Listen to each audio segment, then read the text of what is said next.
Ini udah jam berapa? Baiklah, tidak apa-apa. Setiap orang pasti pernah melakukan kesalahan. Bukan hanya kamu saja yang pernah melakukan kesalahan. Kemarin ada juga anak yang terlambat sudah datang ke sekolah. Kamu terlambat pasti ada alasannya kan? Iya Pak, saya semalam tidur dalam malam. Saya berpikir sampai waktu dan akhirnya siang. Nah, bagus. Nagil sudah mengakui kesalahannya dan tahu dampak dari kesalahannya. Nah, Nagil juga sudah tepat juga, tetap berangkat sekolah walaupun terlambat. Nah, sekarang Bapak tanya, terlambatnya Nagil ini melanggar kesepakatan atau keyakinan kelas atau keyakinan pribadi atau tidak? Iya Pak, saya bilang, Keyakinan kelas apa yang dilanggar? iya disiplin waktu Pak. Disiplin waktu ya, jadi sudah paham ya apa keyakinan yang dilanggar. Nah, sekarang menurut Nagil disiplin waktu itu penting atau tidak? Nah, kalau tahu itu penting, kedepannya Nagil apa yang akan dilakukan? Siap suruh main sampai Bagus sekali kalau kamu sudah melakukannya. Kedepannya Nagil ingin jadi orang yang seperti apa?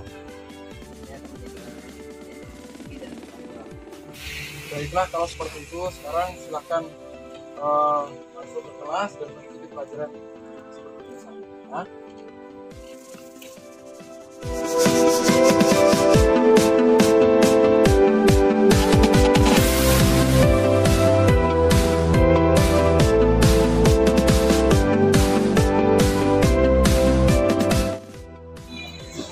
Anda sedang apa?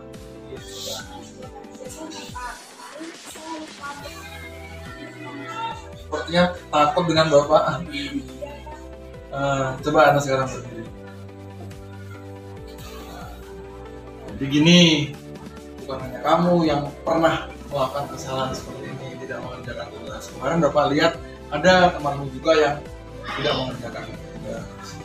Anda melakukan kesalahan ini pasti ada alasannya kan? Ya Pak, kemarin saya bermain dengan teman saya. Ya, saya keluar. Akhirnya saya lupa kesalahannya. Oh gitu. Tapi hari ini tidak terlambat kan masuk ke sekolahnya? Nah, itu Anda juga sudah melakukan sesuatu yang baik. Jadi tidak terlambat masuk ke sekolah. Tapi Anda punya kesalahan yang lain ya. Anda tahu apa kesalahan? Saya tidak bertanggung jawab terhadap tugas rumah saya. Itu melanggar keyakinan kelas atau tidak? Ya Pak, Keyakinan kelas apa yang dilanggar? saya tidak bertanggung jawab terhadap tugas rumah saya Pak. Menurut Anda, sikap bertanggung jawab itu penting atau tidak? Penting Pak. Kalau Anda tahu itu penting, kedepannya apa yang Anda akan lakukan?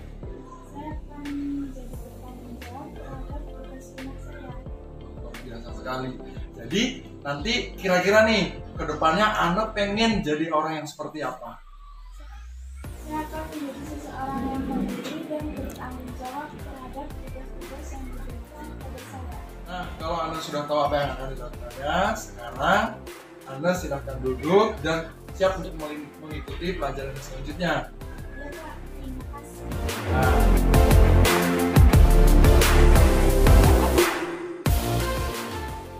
Assalamualaikum warahmatullahi wabarakatuh.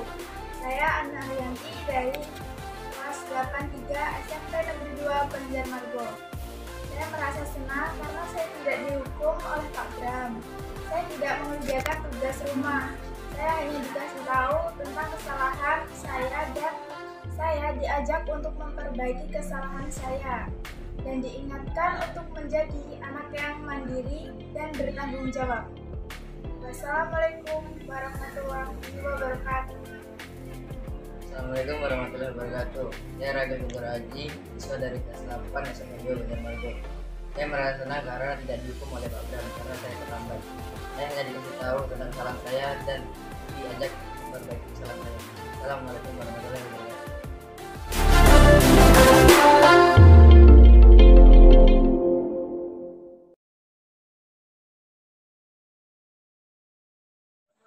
Bismillahirrahmanirrahim. Assalamualaikum warahmatullahi wabarakatuh.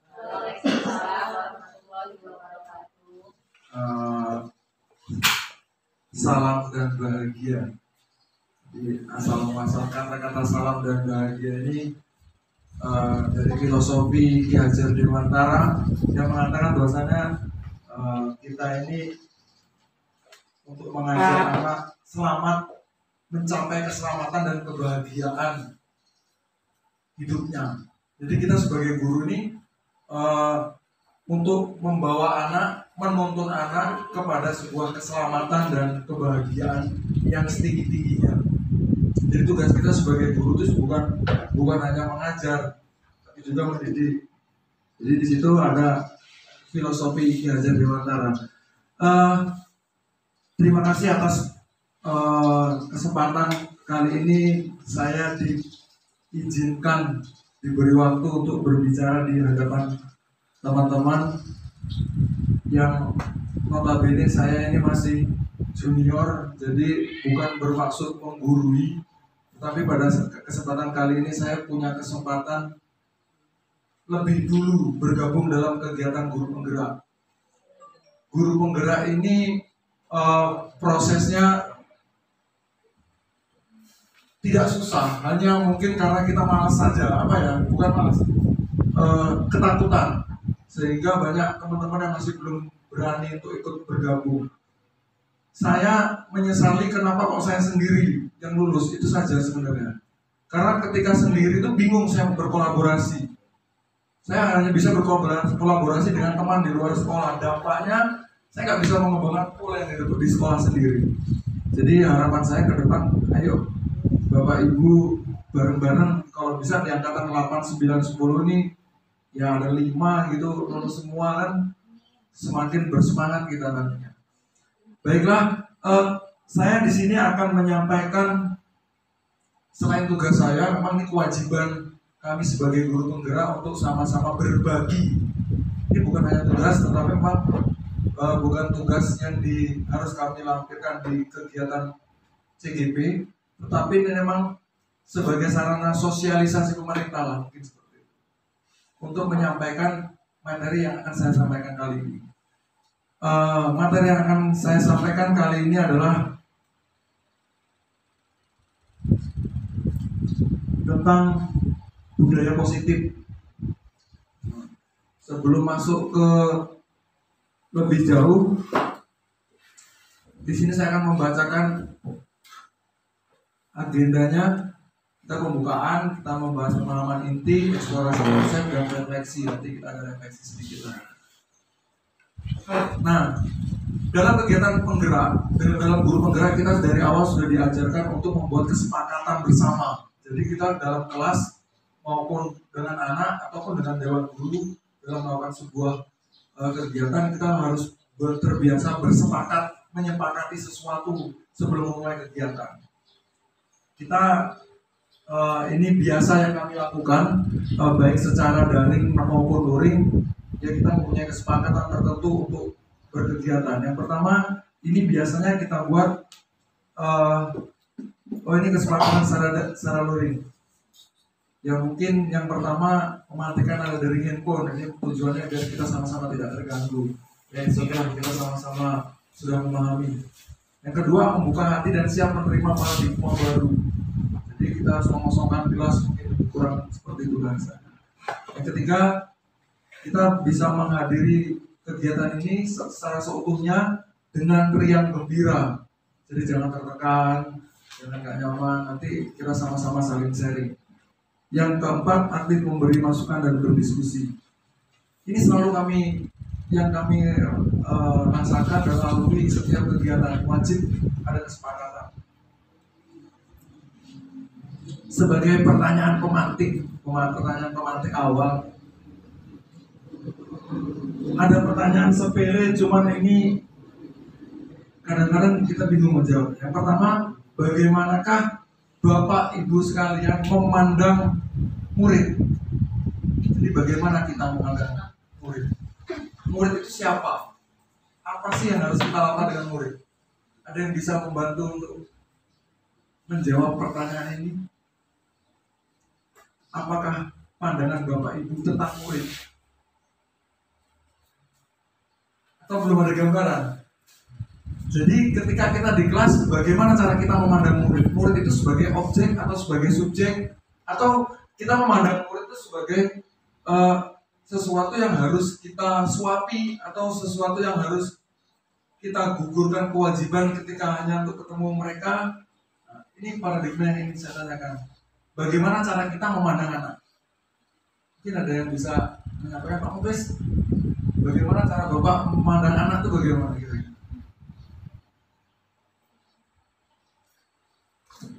Baik, saya coba menjawab. Ya.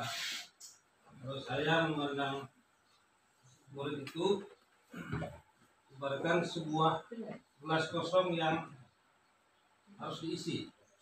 Artinya apa yang ada pada diri kita siap untuk ditransfer ke siswa, baik itu pelajaran yang kita ampu maupun membentuk karakteristik siswa menjadi manusia yang dicita-citakan. Luar biasa. Mungkin atau yang lain ada yang bisa mencoba memunculkan ide apa sih pandangan kita terhadap murid kita? Ya, boleh Pak Nam. Barangkali jika ditanyakan seperti itu, kalau saya cara berpikir saya itu ada dua paradigma berpikir. Yang pertama, cara berpikir orang lama dan cara berpikir orang baru. Orang ini biasanya disebut dengan paradigma lama dan paradigma baru. Kalau paradigma lama barangkali sesuai apa yang sudah disampaikan oleh Pak Mubes tadi, bahwasanya siswa adalah gelas. Berarti itu dikondisikan siswa bagaikan objek yang harus kita lolos, yang harus kita tuntut, yang harus semuanya dari kita.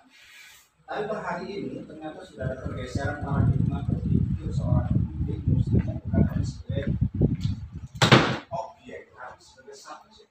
Dalam hal ini ya kita siap memberi, bahkan siap juga menerima dari siswa itu sendiri. Jadi paradigma kalau menurut saya tetap bisa dibedakan, ya, cara berpikir lama dan cara berpikir baru. Kalau yang lama sebagai objek, kalau per hari ini barangkali sebagai subjek ataupun sebaliknya, flashback dan seterusnya. Itu sih mungkin sedikit yang bisa saya sampaikan kaitannya dengan siswa harus punya apa kan? Itu barangkali. Ya, setiap kita pasti memandang seseorang dengan cara yang berbeda. Begitu juga ketika kita bekerja sebagai guru dan memandang siswa itu pasti setiap orang berbeda. Saya bisa jadi memandang siswa itu sebagai proyek. Bisa jadi kan? Bahwa saya punya proyek masa depan. Proyek masa depan saya adalah ke depan saya pengen anak-anak saya ketika lulus akan punya produk. Misalkan seperti itu. Berarti kan anak-anak saya ini sebagai proyek mungkin. Jadi banyak sekali cara kita memandang siswa.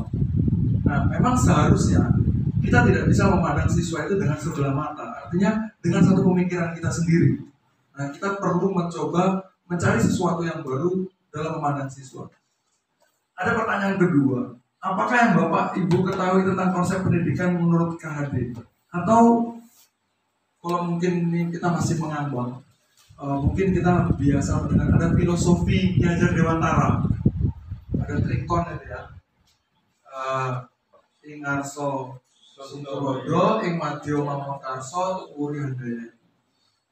Mungkin kita kalau mengenal Ki Hajar Dewantara ya hanya itu mungkin ya. Tapi ternyata di dalamnya ada banyak hal yang luar biasa. Nah, kegiatan guru penggerak ini nanti kita hanya mengupas tuntas dari 3 filosofi Ki Hajar Dewantara tersebut. Jadi ternyata Ki Hajar Dewantara filosofinya luar biasa. Ini pertanyaan ini langsung saya jawab seperti itu saja agar kita lebih cepat. Nah, ini saya akan menampilkan sedikit. Kemarin saya membuat ini koneksi antar materi khusus di bagian modul budaya positif. Ini kemarin sempat buat ya asal-asal yang penting jadi kemarin. Ini untuk tugas ini Bu, Bapak Ibu sekalian. Nah, jadi yang akan kita bahas adalah budaya positif. Tetapi kita berkaca dari awal dulu. Kita dari filosofi yang nanti akan dijelaskan di dalam. Nanti kemudian di dalam ada nilai dan peran, visi guru penggerak, akan muncul budaya positif. Dari budaya positif akan melahirkan profil pelajar Pancasila. Jadi semua kegiatan itu nanti saling keterkaitan. Nanti ketika kita melihat filosofi Ki Hajar Dewantara akan menemukan profil pelajar Pancasila. Makanya kemarin ketika Ibu ingin menyatakan bagaimana mengenai profil pelajar Pancasila, saya bingung. Bingungnya bukan saya tidak memahami, akan tapi ini prosesnya nggak bisa langsung tiba-tiba ke profil. Jadi kita harus ada step by stepnya. Ini belum ada kena ini ke sini. Nah, di sini filosofi KHD-nya. Pendidikan adalah menuntun segala kodrat murid. Jadi ada kodrat alam dan kodrat zaman agar dapat mencapai kebahagiaan dan keselamatan yang setinggi-tingginya. Ini pendidikan yang diinginkan oleh Ki Hajar Dewantara. Yang kedua, pendidikan menghamba pada murid. Pendidikan harus berpihak pada murid. Jadi kita nih nggak bisa selalu memaksakan apa yang kita inginkan kepada murid. Yang ketiga, guru itu ibarat petani jagung. Sekolah atau kelas ibarat lahan dan murid ibarat benih. Ini filosofi dari Ki Hajar Dewantara. Jadi tugas petani itu menuntun tumbuhnya benih di lahan yang disiapkan dengan baik. Jadi kita ini sebagai petani jagung, menurut filosofi Ki Hajar Dewantara. Dalam kegiatannya, jadi kita ini tugasnya nuntun si pohon tadi, pohon jagung itu untuk tumbuh baik di lahan yang sudah kita siapkan. Sekolah ini adalah lahannya, dan kelas juga merupakan lahannya. Nah, kita menuntun anak, bagaimana anak ini tumbuh subur di lahan yang kita sudah miliki. Kita tak bisa memaksakan pohon jagung tadi menjadi pohon padi yang pada saat ini mungkin pendidikan klasik ya, itu bagaimana kita selalu memaksakan anak untuk menjadi seperti yang kita inginkan. Tapi ternyata tidak seperti itu konsep yang diinginkan oleh Ki Hajar Dewantara.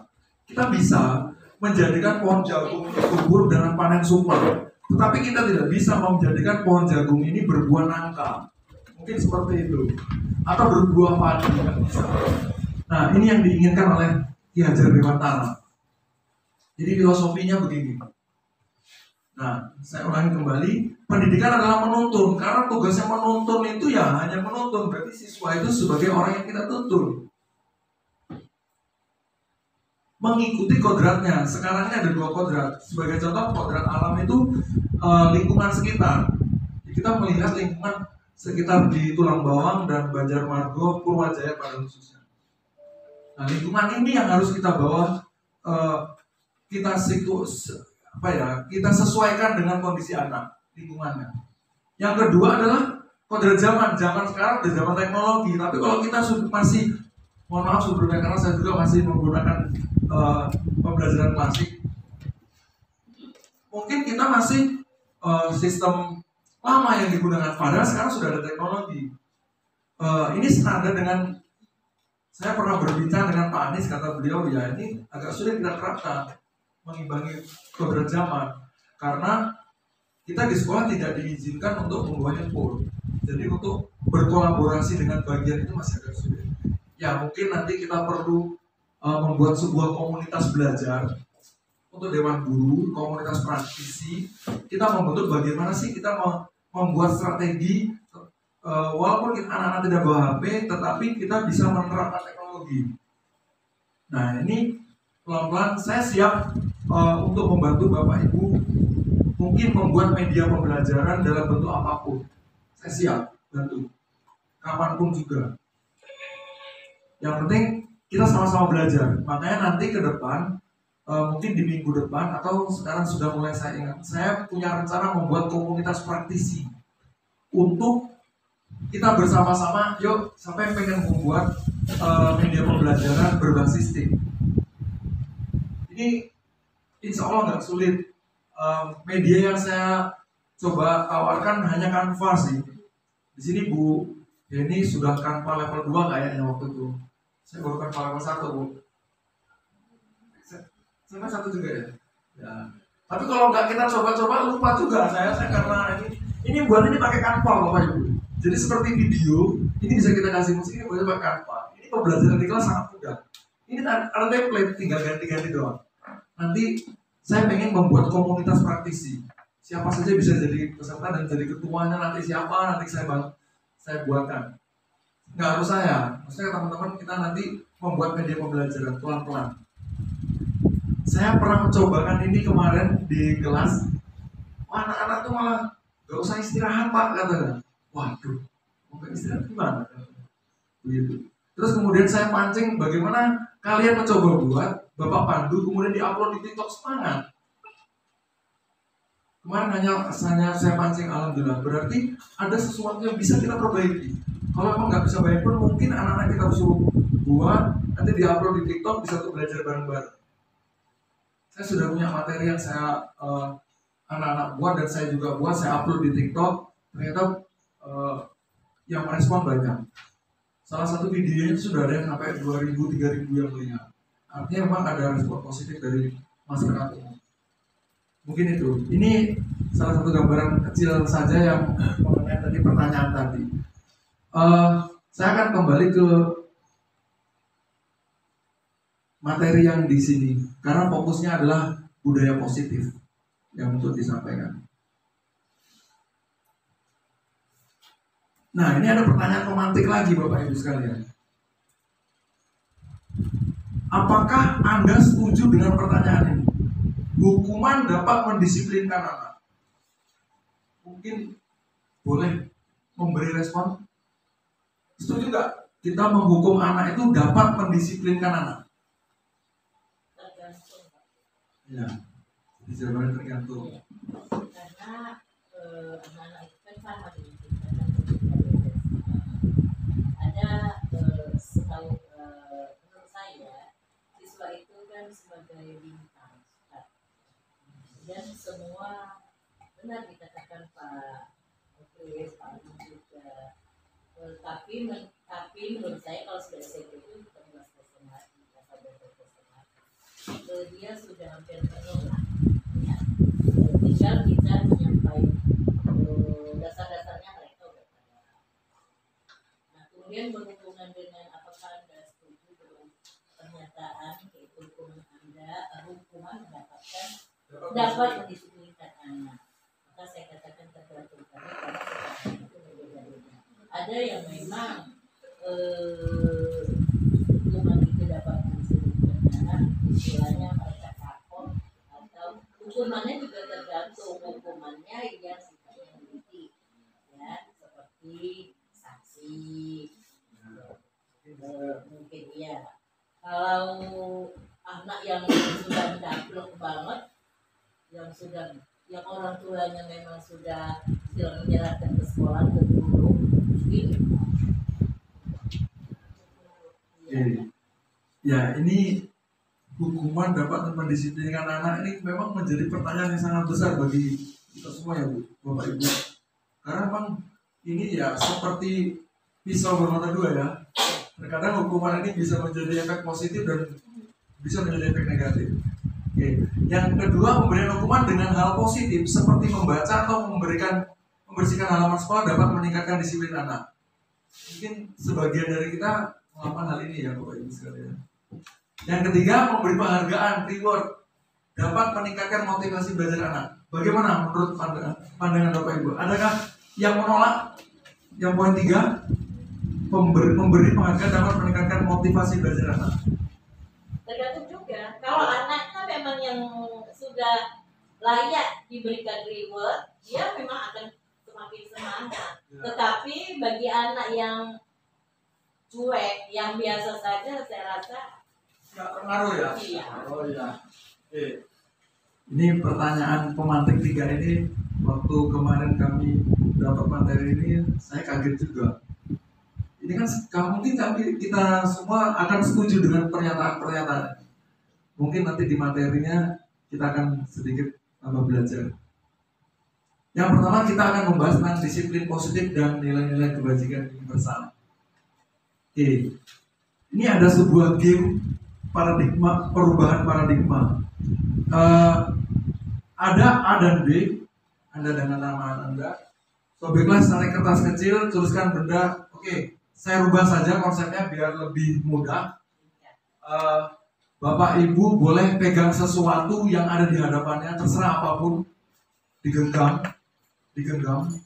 apapun, handphone juga boleh, atau apapun boleh minta tolong digenggam. Terserah apa saja, apa yang ada di depan yang penting digenggam. Ya, terserah apa, kunci motor apa, siapapun dipegang. Ya kalau ya nanti dulu bisa dipegang. Ya, ketika kita sudah memegang ini sesuatu yang berharga, apapun yang Bapak Ibu pegang adalah sesuatu yang sangat berharga ya. Terserah apapun yang dipegang adalah sesuatu yang berharga. Jadi perubahan paradigma ini adalah begini yang dimaksud. Yang dimaksudkan dari kegiatan ini adalah kegiatan kepala tangan adalah bolehkah saya minta apa yang Ibu genggam? Sudah itu. Malah itu berharga. Sangat berharga sekali. Boleh. Pak Anam, bolehkah saya meminta apa yang Anda genggam? Oke.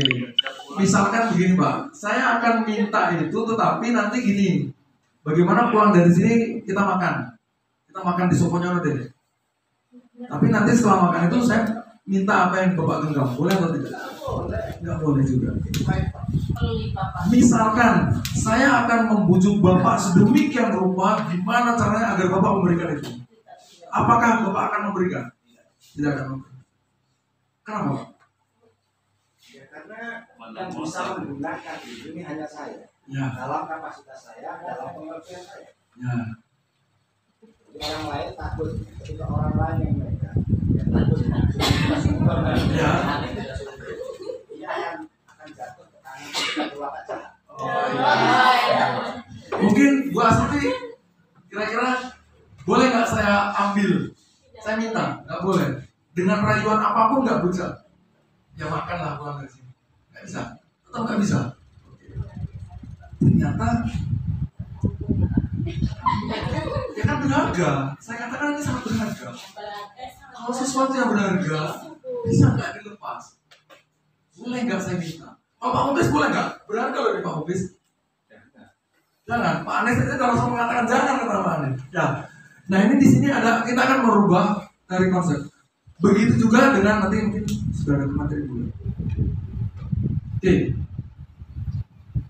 Jadi saya tidak bisa mengontrol Pak Anam ataupun yang lain kecuali Ibu. Ibu tadi baik banget, masa boleh. Ya. Saya tidak bisa merubah kontrol untuk saya tidak bisa merayu apapun. Karena apa? Yang punya kontrol atas sesuatu yang berharga dalam diri kita itu adalah diri kita sendiri. Benar kata Pak Anam. Saya nggak bisa mengontrol beliau. Yang bisa mengontrol beliau untuk melepaskan tangannya, genggamannya hanya beliau. Nah ini kita harus mencoba untuk merubah paradigma. Ini tujuannya ke murid Bapak Ibu sekalian. Kita memaksa siswa kita untuk menjadi apa yang kita. Oke, jadi begitu ya.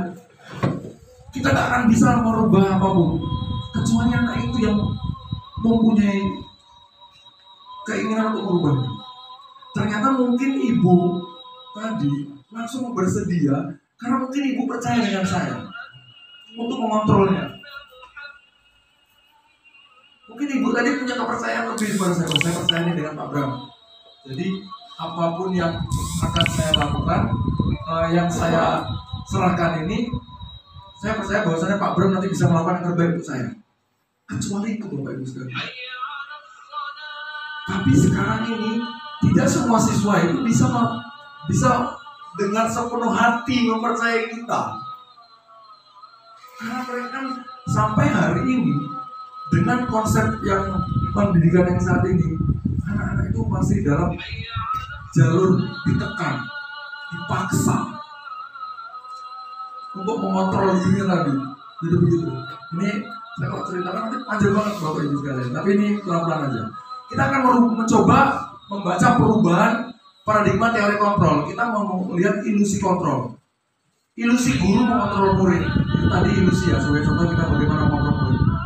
Ilusi bahwa kritik dan membuat orang merasa bersalah dapat menguatkan karakter. Kadang-kadang kita mengatakan kepada anak, "Pak, kamu nggak kasihan sama bapak?" Atau kita memberi sebuah statement yang membuat mereka seperti merasa bersalah. Kemudian ilusi bahwa semua penguatan positif, efektif, dan bermanfaat. Kadang-kadang kita memberi penguatan kepada anak, saya yakin sosok ada manfaatnya kepada anak. Tapi kita nggak tahu, karena kontrol itu dia yang punya. Kita memaksa anak itu jadi apa, kita akan sulit karena memang anak itu yang punya kontrol.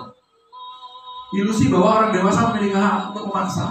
Karena pada dasarnya sampai hari ini masih banyak di antara kita, saya juga ya, mungkin menganggap anak saya itu ya harus nurut dengan saya karena saya gurunya, karena saya lebih dewasa. Jadi kamu mau nggak mau harus ikuti apa yang saya katakan. Ternyata kembali lagi dengan apa yang kita coba contohkan tadi, kita paksakan seperti apapun, seperti Pak Anam tadi tidak menyerahkan barang-barang harganya kepada saya. Ini bahasa positif. Nah ini perubahan paradigma stimulus respon teori kontrol. Bisa terbaca ya. Kalau saya kerjain ini agak lambat ini komputernya ini.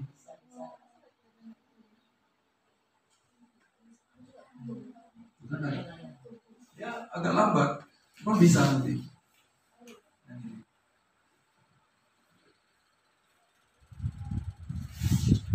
Oke, stimulus respon. Kita mencoba mengubah orang agar berpandangan sama dengan kita. Teori kontrolnya, kita berusaha memahami pandangan orang lain tentang dunia. Jadi kita hanya merubah konsepnya aja. Tadinya kita maksa gimana caranya anak itu terpancing dengan apa yang kita inginkan. Perilaku buruk dilihat sebagai suatu kesalahan.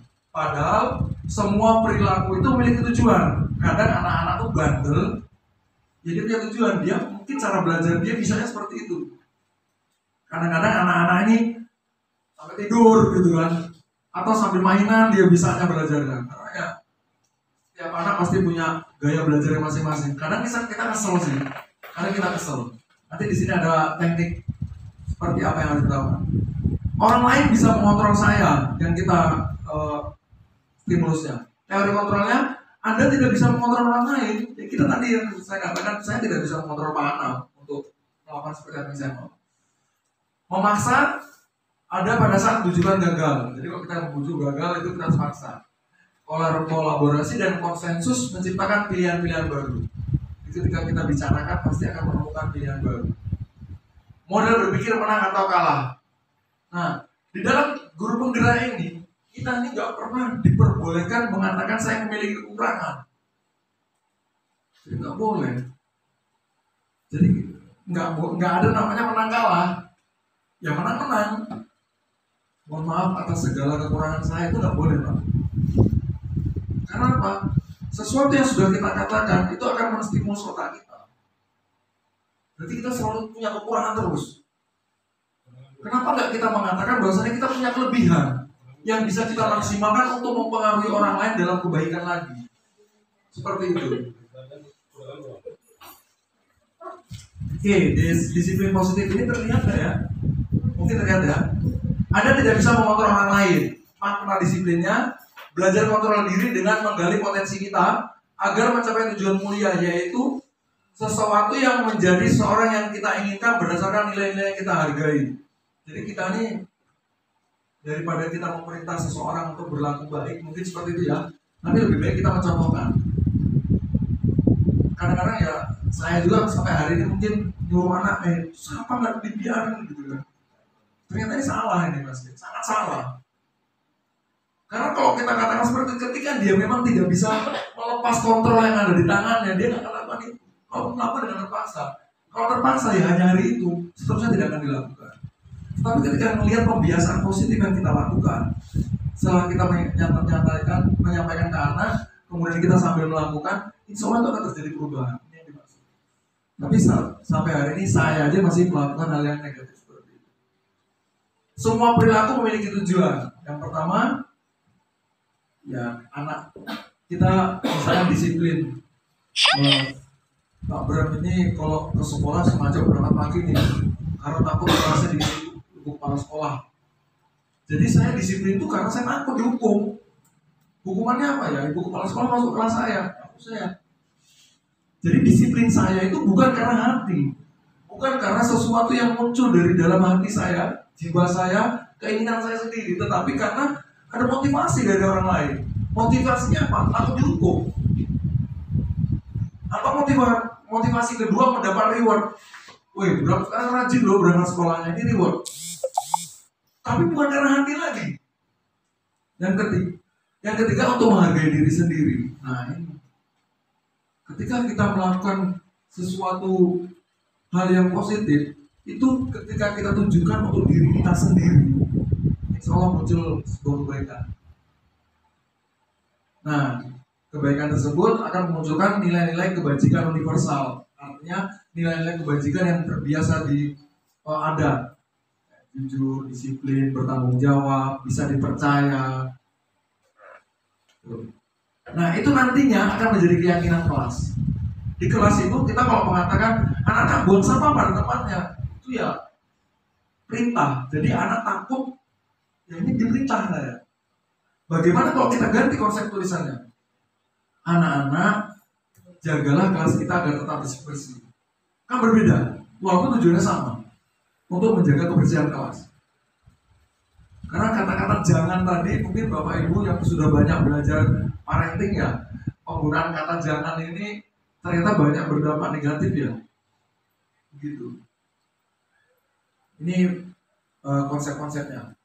Model berpikir menang kalah. Terus kolaborasi, konsensus menciptakan pilihan-pilihan baru. Nah, ada 5 posisi kontrol. Yang pertama menghukum. Biasanya saya ini yang menghukum. Jadi anak-anak keluar baju saya panggil sapu. Ternyata nanti ada yang salah, nanti akan dipelajari di dalam. Kemudian ada pembuat rasa bersalah. Kamu apa nggak kasihan ibu sih, kasihan bapak sih. Sekolah mikirin kamu malah kamu seperti ini. Kita yang membuat rasa anak bersalah. Tetapi anak tersebut tidak. Udah ya kan apa ya? Kayak gitu. Saya ujung-ujungnya anak punya pemikiran seperti itu. Walaupun tidak semua. Kita bisa sebagai teman, kemudian ini 5 posisi kontrol ini guru ya. Yang pertama guru sebagai penghukum, pembuat rasa bersalah, sebagai teman, sebagai pemantau, dan yang kelima sebagai manajer. Kadang-kadang kita sebagai teman, karena kalau udah kita bersih bareng kan kita CS gitu. Yang kelima sebagai manajer, kita ngatur. Nah di sini ada namanya konsep segitiga restitusi. Ini kata konsepnya saja, nanti di dalam penjelasan. Kemarin saya sudah buat video, nanti mungkin saya coba share saja di grup untuk linknya.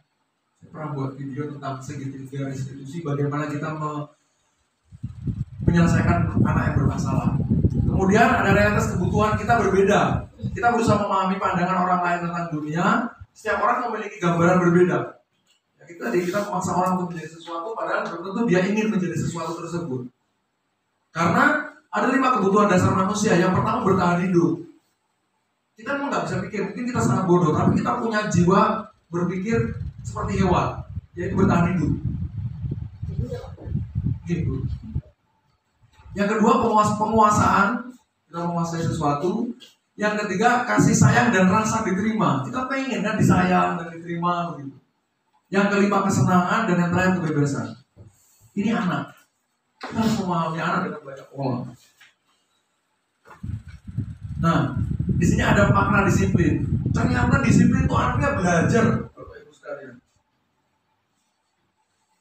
Ternyata disiplin itu bukan tertib berarti. Kita disiplin itu belajar. Berarti kita melakukan sesuatu karena disiplin itu karena seharusnya kita belajar gitu ya. Namun dalam budaya kita, makna kita disiplin diri membuat orang menggali potensi dirinya menuju sebuah tujuan apa yang dihargai. Namun dalam budaya kita, makna disiplin telah berubah menjadi sesuatu yang dilakukan seseorang pada orang lain untuk mendapatkan kepatuhan. Ya, karena kita selalu menilai kalau disiplin itu karena patuh. Ternyata disiplin dengan kecenderungan umum adalah menghubungkan kata disiplin dengan ketidaknyamanan, hubungan dengan apa yang kita hargai atau pencapaian suatu tujuan mulia. Ketika kita melakukan sebuah proses disiplin itu ya tadi ada karena takut dihukum, kayak saya tadi takut karena ibu masuk ke kelas. Yang kedua karena dapat reward. woi Pak Bram ini rajin sekarang, ternyata ini salah kan. Harusnya disiplin itu muncul dari dalam diri kita tadi untuk melakukan penghargaan terhadap diri. Ini nilai-nilai kebajikan universal adalah sifat positif manusia merupakan tujuan mulia yang dicapai setiap individu. Nilai tersebut bersifat universal dan lintas bahasa, suku bangsa, agama maupun latar belakangnya. Setiap perilaku perbuatan memiliki suatu tujuan. Jadi perbuatan baik dan buruk itu pasti punya tujuan.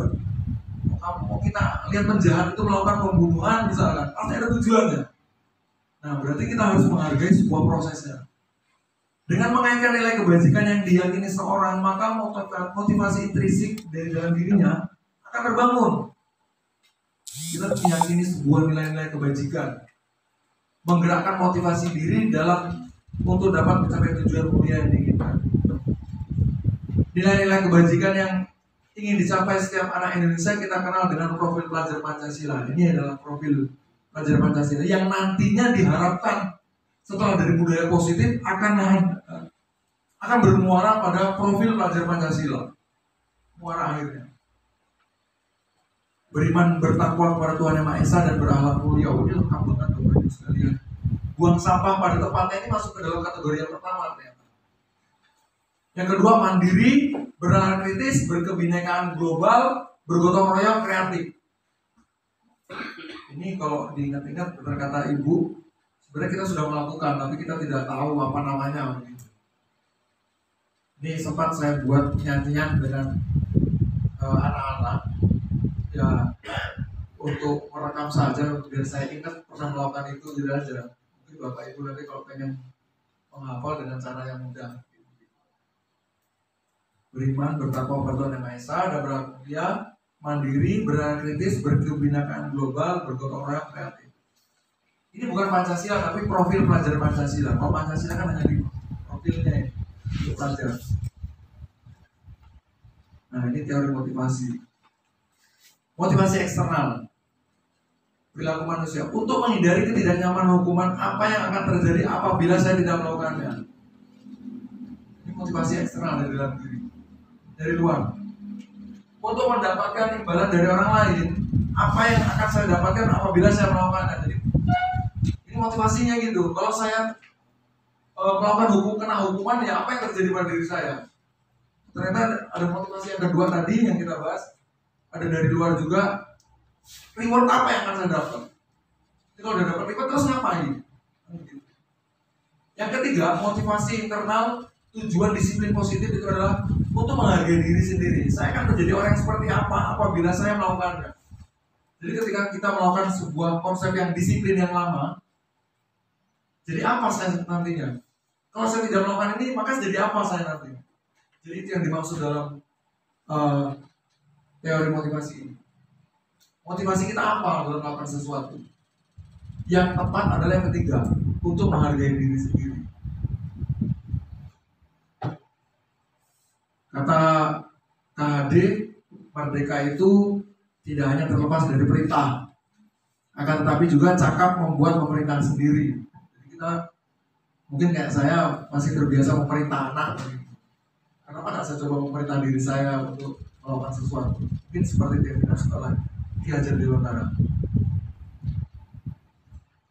Nah ini adalah salah satu konsep selanjutnya, yaitu materi saja restitusi.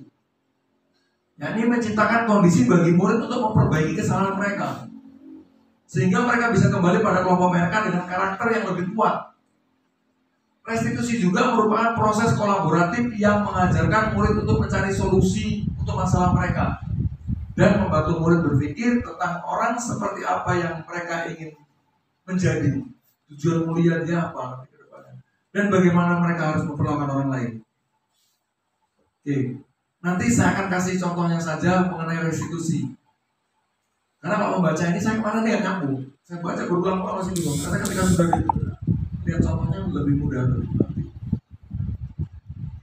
Ada 9 ciri-ciri restitusi.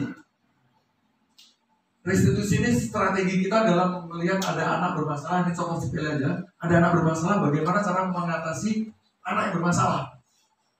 Kemarin saya buat video itu ada 2 contoh. Yang pertama anak terlambat, Yang kedua, anak itu mengerjakan tugas di dalam kelas padahal bukan mata pelajarannya. Seharusnya pelajaran IPS, tapi dia mengerjakan tugas pelajaran matematika. Saya buatkan sebuah ilustrasi penanganan restitusinya kemarin sudah saya buat. Yang pertama, ini contoh penanganan bukan untuk menembus kesalahan, tapi untuk belajar dari kesalahan. Kemudian memperbaiki hubungan, tawaran bukan paksaan. Restitusi itu menuntun untuk melihat ke dalam diri, mencari kebutuhan dasar yang mendasari tindakan tadi ya, kebutuhan dasar manusia bertahan hidup, mendapatkan kasih sayang, untuk mencari jati diri lah. Mungkin orang kita sering dengar anak-anak suka berantem ya, dia sampai cari jati diri pak. Itu konsep lama. Restitusi fokus pada karakter bukan tindakan. Jadi restitusi itu bagaimana tindakan seorang tuh, karakter seorang tuh menjadi berubah ketika kita diberi perlakuan. Restitusi fokus pada solusi. Restitusi mengembalikan murid yang berbuat salah pada kelompoknya. Jadi restitusi kan bagaimana cara kita mengembalikan anak yang bermasalah. Ini lebih gampangnya seperti itu. Karena di sekolah kita pasti tiap hari menghadapi anak-anak bermasalah. Nanti di sini ada namanya segitiga belum ya. Kemudian kita akan membahas keyakinan kelas. Ada namanya keyakinan kelas dan ada peraturan kelas atau sekolah. Yang sampai hari ini kita lakukan, kita jalani adalah peraturan sekolah atau peraturan kelas. Ternyata ini ada konsep yang perlu kita perbaiki. Mengapa tidak peraturan saja? Mengapa harus keyakinan kelas? Kita akan memberikan contoh satu. Mengapa kita memiliki peraturan harus menggunakan helm bila mengendarai kendaraan roda 2? Yang kedua, mengapa kita memiliki peraturan 3M, menggunakan masker, mencuci tangan, dan menjaga jarak? Yang ketiga, mengapa kita memiliki peraturan harus datang tepat waktu pada saat mengikuti pelatihan? Untuk mendukung motivasi intrinsik, kembali ke nilai-nilai keyakinan lebih menggerakkan seorang dibandingkan mengikuti serangkaian peraturan. Jadi ketika kita terbiasa aturan, kenapa sih kita pakai helm? Ya karena takut polisi. Berarti kalau nggak ada polisi, berarti kita nggak akan pakai helm. Itu peraturan. Tapi kalau keyakinan, saya menggunakan helm ini untuk diri saya sendiri. Nah ini beda konsep. Makanya banyak dari kita itu seperti kita di sekolah, mungkin saya juga saya takut terlambat ya karena aturan di sekolah kita ini masuk 7:30. Kurang itu. Harusnya saya ini merubah diri saya. Saya ini harus 7:30 karena kalau nggak 7:30 saya akan mengurangi jam belajar saya, jam ngajar saya. Jadi hanya merubah konsep saja. Begitu Bapak Ibu sekalian. Mengapa kita memiliki peraturan 3M? Ternyata kalau ini, ya misalnya kalau kita nggak pakai itu nanti kita ditangkap polisi. Bagaimana kalau kita rubah aturan ini menjadi keyakinan? Saya mengikuti aturan ini karena biar saya sehat, tidak tertular penyakit dan sebagainya. Nah ini budaya positif. Diawali dari peraturan kelas, kemudian ada keyakinan kelas. Kita meyakini kelas sebagai contoh seperti yang saya katakan tadi. Anak-anak tolong buang sampah. Anak-anak jangan buang sampah sembarangan. Harusnya kita ganti saja pertanyaan itu. Ciptakan kelas yang nyaman, bersih dan sehat. Di dalamnya ini pasti sudah ada menjaga kebersihan kelas. Begitu yang dimaksud. Jadi kita merubah konsep dari yang dari peraturan tapi menjadi keyakinan sesuatu yang kelas ini nggak nyaman nih. Jadi harus bagaimana? Terus yang kedua ada, atau mungkin contoh lain, bagaimana tugas. Kalau anak kalian nggak mengumpulkan tugas, maka apa? Mungkin seperti itu. Kita ubah konsepnya. Saya adalah siswa yang bertanggung jawab. Ketika anak-anak mengetahui itu sudah terbiasa ya, karena memang harus menjadi pembiasaan positif. Membaca itu, saya harus menjadi siswa yang bertanggung jawab. Mengumpulkan tugas tepat waktu adalah sebagai salah satu cara bagaimana agar saya menjadi siswa yang bertanggung jawab. Nah, dari keyakinan kelas tadi akan menciptakan lingkungan positif. Karena anak sudah terbiasa dengan sesuatu yang lingkungan yang nyaman, tadi bersih dari sampah. Yang kedua mungkin kita bertanggung jawab. oh saya harus bertanggung jawab terhadap diri saya sendiri. Ketika dia akan melakukan sesuatu yang salah, yang tidak pas dengan keyakinan, maka dia akan berpikir, oh iya saya harus bertanggung jawab terhadap diri saya sendiri. Maka akan muncul lingkungan positif. Dampak akhirnya memunculkan kebudayaan positif, budaya positif. Jadi semua berawal dari peraturan kelas tadi, yang tadinya diatur, tetapi kita rubah menjadi sesuatu yang kita yakini. Bagaimana? Oh ya saya harus seperti ini. Ya seperti kita sholat. Oh saya sholat tuh karena nanti kalau saya nggak sholat saya mau neraka, mungkin seperti itu kan. Atau saya makan. Oh saya kalau nggak makan nanti saya mati. Padahal selain itu ada konsep lain. Ternyata kalau saya nggak makan, kemampuan tubuh saya akan berkurang. Saya tidak bisa melakukan aktivitas lain. Hanya merubah konsepnya saja. Padahal kita ini sebenarnya sudah melakukan, tapi belum tahu. Kata ibu tadi, kita sudah sering melakukan, tapi kita ternyata tidak tahu itu masuk dalam pengertian apa. Nih, ada pertanyaan Bapak Ibu sekalian. Yang mana yang merupakan keyakinan kelas? Nah, kita sudah ada contoh, ada keyakinan kelas sama peraturan kelas. Yang mana ini kira-kira? Yang pertama, kesepakatan kelasnya datang tepat waktu, mengucapkan salam, menjaga kebersihan sekolah, berdoa sebelum dan sesudah kegiatan. Yang ketiga, aktif dalam pembelajaran. Yang keempat, tertib. Nah, ini ada kesepakatan kelas. Kami guru dan murid yang saling menyayangi. Kami murid yang semangat belajar. Kami murid yang peduli dengan teman-teman. Mungkin bisa ditambahin, kami murid yang bertanggung jawab. Mungkin seperti itu. Kira-kira yang mana nih Bapak Ibu yang tepat menjadi keyakinan kelas?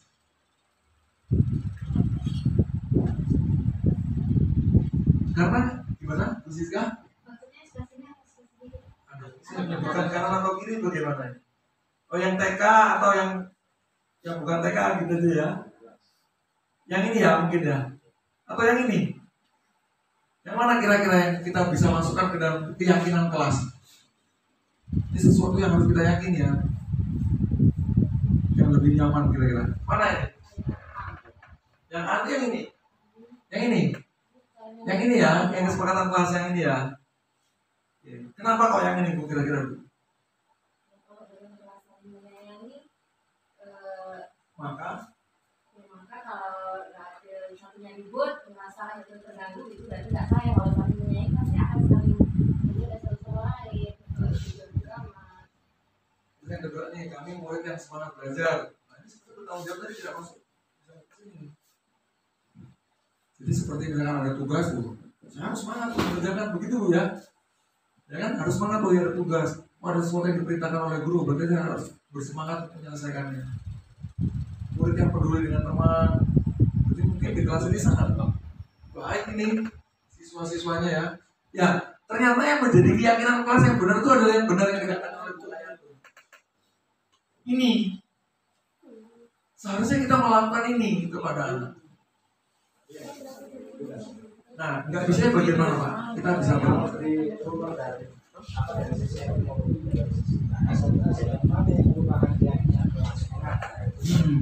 dari awal tadi kita menyampaikan ada peraturan kelas, terus terjadilah kebiasaan baik ya kan, terus ininya akan terjadi kebiasaan positif. Nah itu kan berarti secara tidak langsung kita bicara tentang hukum kausalitas. Ada sebab, ada akibat. Sebabnya dari mana? Sebabnya berarti dari peraturan dulu. Peraturan sudah dibuat jadi kebiasaan positif dan kebiasaan positif yang berubah menjadi satu keyakinan. Kan berubah dari peraturan kelas. Itu nggak bisa dipisahkan antara keyakinan kelas dan peraturan kelas. Karena di sini tidak ada dikotomi menurut saya. Jadi begini, betul sekali apa yang dikatakan Pak Anam. Nah, yang dimaksud di sini adalah ketika kita membuat sebuah peraturan, maka ada kemungkinan nggak dia melanggar peraturan. Nah, kita akan merubah paradigma berpikir tersebut. Jadi kita sudah tidak mengenal lagi namanya peraturan, tetapi yang kita kenal adalah keyakinan. Keyakinan terhadap keyakinan kelas atau keyakinan sekolah. Di sekolah kita kan punya peraturan, tapi yang dimaksud kita tidak menganggap itu sebagai peraturan, tapi menjadikannya sebuah keyakinan. Jawab dengan hatinya, tanpa keterpaksaan. Dengan begitu akan terjadi perubahan mendasar dari dalam diri. Yang terakhir kita menanyakan keyakinan. Kamu tahu kan, kita punya keyakinan di kelas. Di kelas kita harus meyakini bahwasanya kita nggak boleh apa, kita harus seperti apa, kita harus bertanggung jawab, kita harus menghargai teman kita dan sebagainya. Nah, menurut kamu juga apa sih yang ideal yang harus kita lakukan sebagai seorang siswa? Oh, seharusnya kita seperti apa sih? Kamu ke depan pengen jadi apa sih? Nah, ini akan memunculkan sesuatu dari dalam diri anak untuk memperbaiki dan menjadi penyesalan yang berarti mengena daripada yang kita marah tadi, Bapak Ibu sekalian. Tapi saya sekarang juga masih belajar, Bapak Ibu sekalian, karena mulai mencoba, tapi kadang-kadang marahnya ini masih ada gitu kan, kadang-kadang begitu. Sebenarnya kalau ikutin konsep ini, yang pertama kita urutkan saja. Itu adalah menstabilkan identitas. Bagaimana caranya anak itu nyaman dulu dengan kita, dan dia menyadari bahwa saya salah. Yang kedua, kita memvalidasi kebutuhan kita. Yang ketiga, menanyakan keyakinan. Nanti saya coba kasih contoh, ada video yang udah pernah saya buat. Nah, ini intervensi. Kita bisa tanyakan ini kepada anak, tapi cepat, dalam waktu cepat, tapi banyak pertanyaan. Kamu gak pengen apa berbuat baik? Apa wajar kamu buat kesalahan? Kira-kira yang kamu berantemin tadi sedih nggak? Sakit nggak ketika kamu lakukan itu? Kamu lihat, kita punya peraturan apa? Kita punya keyakinan kelas apa? Perlu nggak kita meyakini itu untuk dilakukan dengan benar? Mungkin seperti itu Bapak Ibu konsepnya. Jadi kita harus mengintervensi itu, memunculkan perasaan di dalam hati anak, emosional anak. Nanti sebagai refleksi. Ini dan terakhir Bapak Ibu sekalian. Nanti kalau udah refleksi kita masih terakhir. Ada pertanyaan-pertanyaan Bapak Ibu. Hal baru apa yang merubah paradigma saya yang saya dapatkan? Mungkin ada yang bisa membantu menjawab pertanyaan ini. Kan tadi kita membahas bagaimana tentang hukuman, bagaimana teknik menghukum, konsekuensi, bagaimana menyelesaikan masalah, budaya positif yang harus kita lakukan. Apakah ada yang berubah dari paradigma saya? Kita mungkin, kalau saya diawali dulu, pertama kali yang saya rasakan berubah, konsep saya memberi hukuman.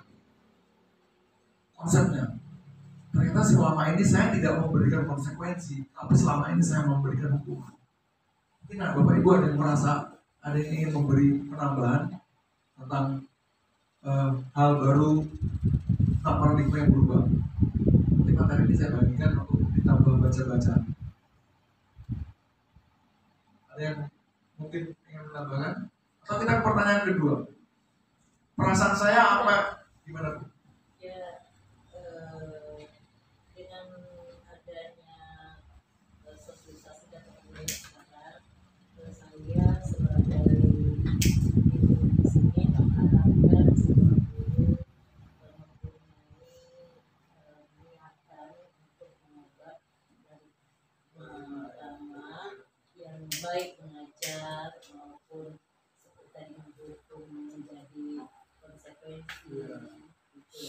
Kemudian semuanya itu kan sebenarnya intinya itu akan mengenakan kita sendiri, yang mempermudah kita memberikan pembelajaran, mempraktekkan pembelajaran. Karena setelah lihat program di kelas sudah pernah membawa anak-anak keluar dan bercerita dengan ibu, ya sepertinya memang itu paradigma yang baru ini mempermudah kita, saya juga baca-baca ya, mempermudah kita di dalam memberi mengajar. Mempermudah anak-anak itu senang, anak-anak itu happy begitu belajar dengan yang seperti Saya mengarahkan